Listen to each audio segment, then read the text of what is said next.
મહાનવરાત્રિના પાવન પર્વને અનુલક્ષીને પોલીસ કમિશનર અનુપમસિંહ ગેહલોતની અધ્યક્ષતામાં શહેરમાં શાંતિ અને સલામતી જાળવવા માટે વિસ્તૃત સુરક્ષા યોજના તૈયાર કરવામાં આવી હતી।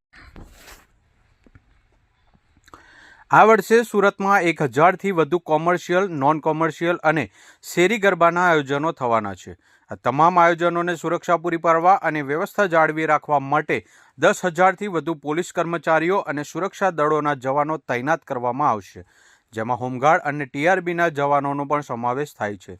સી ટીમની અલગ અલગ ટીમો તૈનાત રહેશે। ત્યારે આ વર્ષની સુરક્ષા વ્યવસ્થાની સૌથી મહત્વની વિશેષતાઓમાંની એક એ છે કે તમામ ગરબા આયોજકોને આયોજન સ્થળોએ એઆઈ કેમેરા લગાવવાની સૂચના આપવામાં આવી છે। આ કેમેરા સીધા સુરત પોલીસ કમિશનર કચેરી ખાતે આવેલા કમાન્ડ એન્ડ કંટ્રોલ રૂમ સાથે જોડાયેલા હશે। આ લાઈવ સ્ટ્રીમિંગ થકી પોલીસ ગરબા આયોજનમાં આવતા લોકોની સંખ્યા પર નજર રાખી શકશે અને જો કોઈ જગ્યાએ ઓવરક્રાઉડિંગ જોવા મળશે તો કમાન્ડ એન્ડ કંટ્રોલ રૂમથી તાત્કાલિક આયોજકોને સૂચના આપી ભીડ ઓછી કરવા માટે પગલાં લેવામાં આવશે। આ પગલું માત્ર ક્રાઉડ મેનેજમેન્ટ માટે જ નહીં, પરંતુ કોઈપણ અપ્રિય ઘટનાને અટકાવવામાં પણ મદદરૂપ થશે। નવરાત્રી દરમિયાન રાત્રે ટ્રાફિકની સમસ્યા સામાન્ય રીતે વધુ રહે છે, ખાસ કરીને જ્યારે ગરબા આયોજન પૂર્ણ થાય છે અને મોટી સંખ્યામાં લોકો એકસાથે ઘરે પાછા ફરે છે। ત્યારે આ સમસ્યાને અટકાવવા અને લોકો સુરક્ષિત રીતે ઘરે પહોંચે તે સુનિશ્ચિત કરવા માટે પોલીસ દ્વારા ખાસ નાઇટ શિફ્ટ ટીમ બનાવવામાં આવી છે। આ ટીમ ટ્રાફિક વ્યવસ્થા જાળવશે અને જરૂરિયાત મુજબ પગલાં લેશે। આ ઉપરાંત શહેરભરમાં વોચ ટાવર, ચેકપોઇન્ટ અને નાકાબંધી જેવી તમામ વ્યવસ્થાઓ પણ ગોઠવવામાં આવી છે, જેનાથી અસામાજિક તત્વો પર નજર રાખી શકાય અને કાયદો તથા વ્યવસ્થા જાળવી શકાય। પોલીસ દ્વારા ગરબા આયોજન સ્થળોની આસપાસની જગ્યાઓની સાફ સફાઈ અને લાઇટિંગ પર પણ ખાસ ધ્યાન આપવામાં આવ્યું છે। જેસીબી મશીનથી વેરાન અને જાડી ઝાંખડાવાળી જગ્યાઓની સફાઈ શરૂ કરી દેવામાં આવી છે અને અંધારાવાળી જગ્યાએ લાઇટિંગની વ્યવસ્થા કરવા માટે સ્થાનિક તંત્રને પણ જાણ કરવામાં આવી છે। આવી જગ્યાઓ પર પોલીસ દ્વારા સતત પેટ્રોલિંગ કરવામાં આવશે। તે ઉપરાંત ડ્રોન અને બોડી વોર્ન કેમેરાનો ઉપયોગ કરીને તમામ જગ્યાએ નજર રાખવામાં આવશે। આ પ્રયાસોનો મુખ્ય હેતુ એ છે કે નવરાત્રિનો પર્વ શાંતિપૂર્ણ રીતે ઉજવાય અને કોઈપણ પ્રકારની અપ્રિય ઘટના ન બને। તાજેતરમાં કેટલાક હિન્દુ સંગઠનો દ્વારા ગરબા આયોજકોને અન્ય ધર્મના લોકોને આયોજનમાં સામેલ ન કરવા માટે સૂચનાઓ અને ધમકીઓ આપવાની ઘટનાઓ સામે આવી હતી।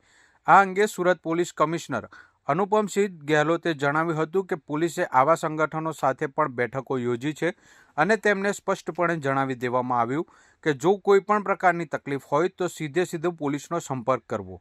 તેમણે ખાતરી આપી છે કે આવા કિસ્સાઓમાં પોલીસ દ્વારા તાત્કાલિક કાર્યવાહી કરવામાં આવશે અને કોઈપણ વ્યક્તિને શાંતિનો ભંગ કરવા દેવામાં આવશે નહીં। પોલીસનો મુખ્ય ઉદ્દેશ્ય છે કે ગરબા રમવા આવેલા લોકોને કોઈપણ પ્રકારની તકલીફ ન પડે અને તેઓ સુરક્ષિત રીતે પર્વની ઉજવણી કરી શકે। આ વર્ષે સુરતમાં 15 જેટલા મોટા કોમર્શિયલ ગરબા અને 900થી વધુ સોસાયટી તથા શેરી ગરબાનું આયોજન થવાનું છે। આ તમામ આયોજનો માટે એક સુયોજિત અને વ્યાપક સુરક્ષા વ્યવસ્થા ગોઠવવામાં આવી છે। પોલીસ કમિશનર અનુપમસિંહ ગેહલોત દ્વારા ગરબા આયોજકો અને પોલીસના ઉચ્ચ અધિકારીઓ સાથે તાજેતરમાં એક મહત્વપૂર્ણ બેઠક યોજવામાં આવી હતી, જેમાં કાયદાકીય માર્ગદર્શિકાઓ અને સુરક્ષાના મુદ્દાઓ પર વિગતવાર ચર્ચા કરવામાં આવી હતી। આ તમામ પગલાંનો હેતુ એ છે કે સુરતમાં નવરાત્રિથી લઈ દશેરા સુધીનો પર્વ શાંતિ, સુરક્ષા અને સૌહાર્દપૂર્ણ વાતાવરણમાં ઉજવાય। 22 સપ્ટેમ્બરના રોજથી આપણા નવરાત્રિના શુભ પર્વ સ્ટાર્ટ થવા જઈ રહ્યા છે, ત્યારે એના તૈયારીના ભાગરૂપે ઘણા દિવસોથી જેટલા આપણા ગરબાના આયોજકો છે એના સાથે સંકલન કરવામાં આવતા હતા। આજે એક તમામ અધિકારીઓના મીટિંગ, તમામ જો ગરબા સંચાલકોની મીટિંગ, એસએમસીના અધિકારીઓના મીટિંગ, ઇલેક્ટ્રિક ડિપાર્ટમેન્ટ, આરએનબી બધા અધિકારીઓ સાથે એક જો કમ્બાઇન્ડ સંકલન મીટિંગ રાખવામાં આવી હતી। આમાં મુખ્ય પર્પસ એવું છે કે જ્યારે મોટા ગરબા અહીંયા થાય છે જેની સંખ્યા જો કોમર્શિયલ ગરબા તરીકે એના ઓળખીએ છીએ, જેના હજારોની સંખ્યામાં લોકો રહે છે, લગભગ 15 જેટલા ગરબા આપણા કોમર્શિયલ ગરબા થાય છે।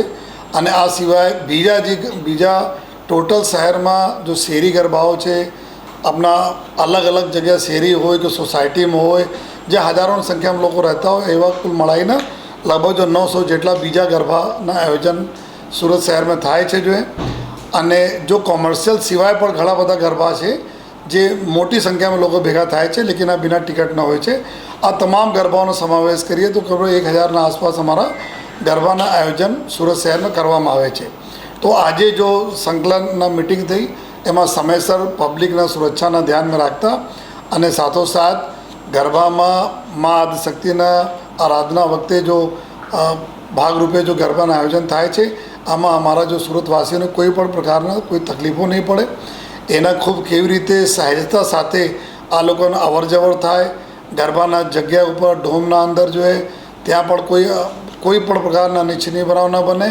આ તમામ પ્રકારના સંકલનના આજે ચર્ચા કરવામાં આવી અને આયોજકોને સૂચના આપવામાં આવી.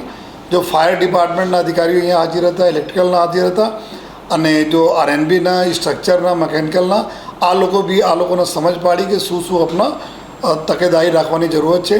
ટ્રાફિકના અમારા જો ટીમ છે ટ્રાફિકના અધિકારીઓ પણ જો બી ટ્રાફિકના પ્રશ્નો હતા એના બી ચર્ચા કરી.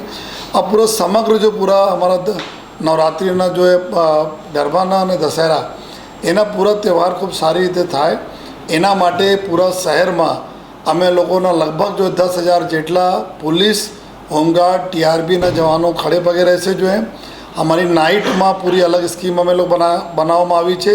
જો જેટલા બી અલગ અલગ વિસ્તારો છે જ્યારે ગરબા પતે છે લગભગ મોરલે એક સાથે ગરબાનો કાર્યક્રમ પૂરા થતા હોય છે તો હજારો લાખોની સંખ્યામાં લોકો જો રોડ ઉપર મતલબ યુઝ કરે છે અને પછી ઘરે જવા માટે તો એના બી ધ્યાનમાં રાખીને અમારા નાકાબંધી પોઈન્ટ્સ જે થઈ ગયા જોઈએ જ્યાં અમારા ચેક પોઈન્ટ રહેશે, વોચ ટાવર રહેશે એની અમે લોકો વ્યવસ્થા કરી છે.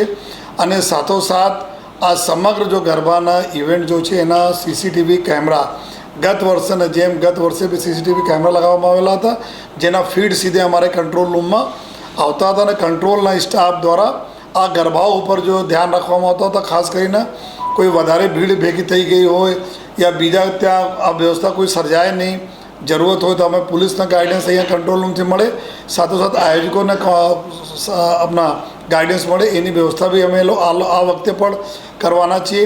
આર્ટિફિશિયલ ઇન્ટેલિજન્સના જે રીતે આપણે ગણપતિજીમાં અમે લોકો કર્યા કે ભીડને કંટ્રોલ કરવા માટે ગયા વર્ષ બી નવરાત્રિમાં કર્યા હતા. આ વખતે બી તમામ નવરાત્રિના મોટા જો ગરબાના વેન્યુઝ છે એના પર અમે કરીએ છીએ જેનાથી અમે ખ્યાલ આવશે કે કઈ ગરબાના સ્થળને કેટલી કેપેસિટી છે અને કેટલા માણસો ત્યાં છે.